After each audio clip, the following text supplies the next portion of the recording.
ugize igicibwa kandi rwose byarashobokaga. Yakuremye mu ishusho y'urukundo, igushyiramo ubwenge bwuzuye, yaguhaye ubutware bwo kuyobora, ujye ufasha ibindi biremwa. Kuyishima niyo nshingano yawe, ujye ubikora we kurambirwa. Getsemani ijoro rijigije, yababajwe nawe ubyitaho. bamujyanye ahitwa i Nyabihanga, yarabambwe tubona agakiza, yakuyeho ubwoba n'ubugwari, none nkandagira mfite ishema. Umusaraba iteme ry'urukundo, ubashaka kujya mu ijuru. Getsemani ijoro rijigije, yababajwe nawe ubyitaho. bamujyanye ahitwa i Nyabihanga, yarabambwe tubona agakiza, yakuyeho ubwoba n'ubugwari, none nkandagira mfite ishema. Umusaraba iteme ry'urukundo, ubashaka kujya mu ijuru.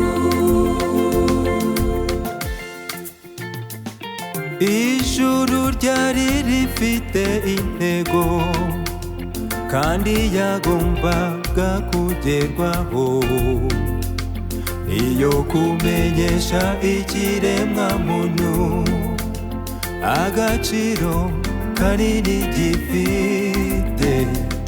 Hagombaga gushyirwaho uburinzi maze bigakorwa n'uwaremye nkayo.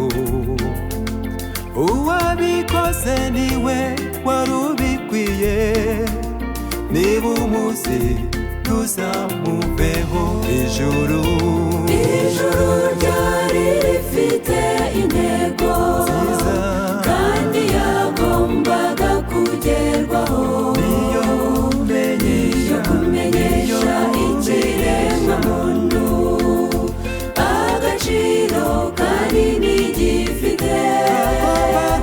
Hagombaga gushyirwaho uburinzi bigakorwa n'uwaremye nkayo.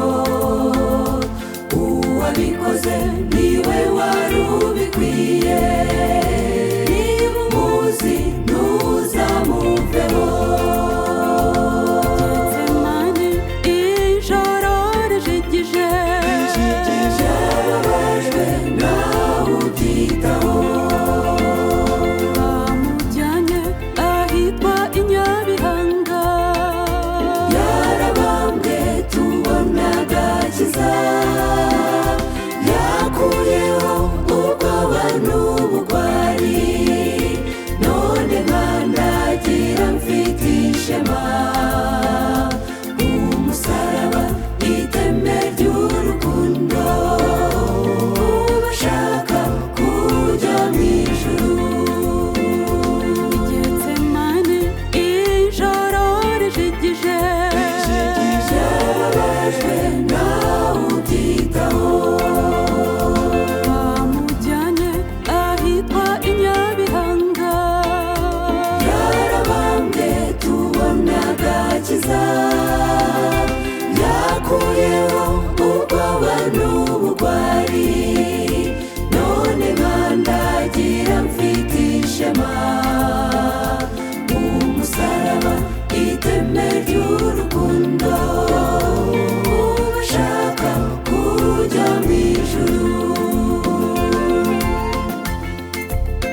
utagira ikizinga n'urukundo ruzira amakemwa.